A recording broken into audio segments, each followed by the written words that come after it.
تهنئة المسيحيين بالعيد الميلاد.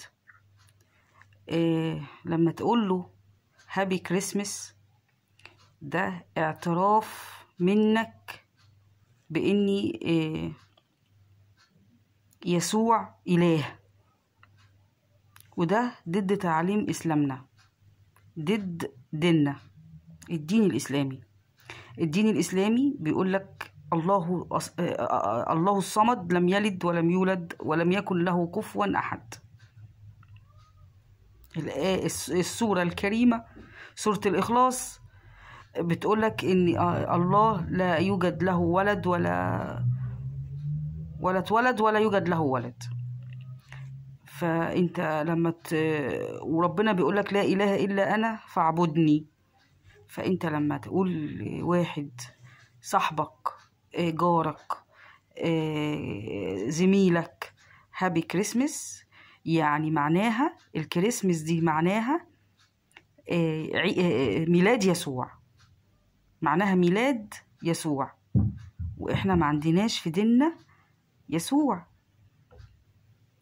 ما عندناش في ديننا يسوع، مفيش حاجة عندنا في ديننا اسمها يسوع، زي ما هم ما عندهمش حاجة في دينهم اسمها عيسى، سيدنا عيسى.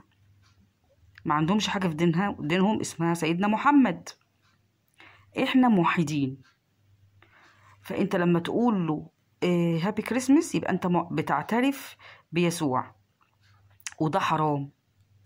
ما انت ما ترضيش زميلك وما ترضيش صاحبك على حساب ربك، على غضب ربك.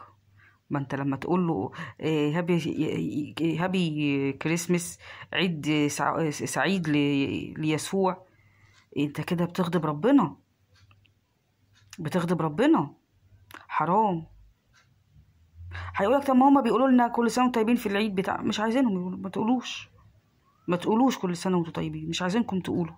بسيطه جدا. وعلى فكره احنا ما بنزعلش، على فكره ما زعلش لو حد مسيحي ما قاليش كل سنه خالص، ما تفرقش خالص معايا. اللي عايزاه يقول لي كل سنه وانت طيبه، ولا انا اقول له كل سنه وانت طيب، ولا هابي كريسمس دي. ما يقوليش كل سنه طيبه وانا مش هقول له هابي كريسمس.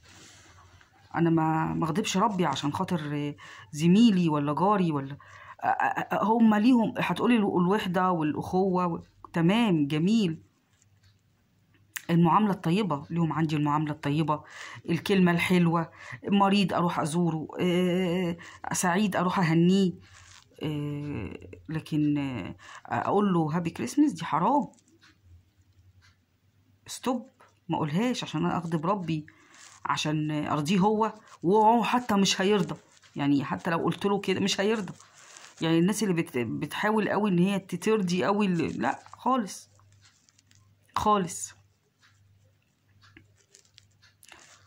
فخلي بالكم يا جماعة، واتقوا الله.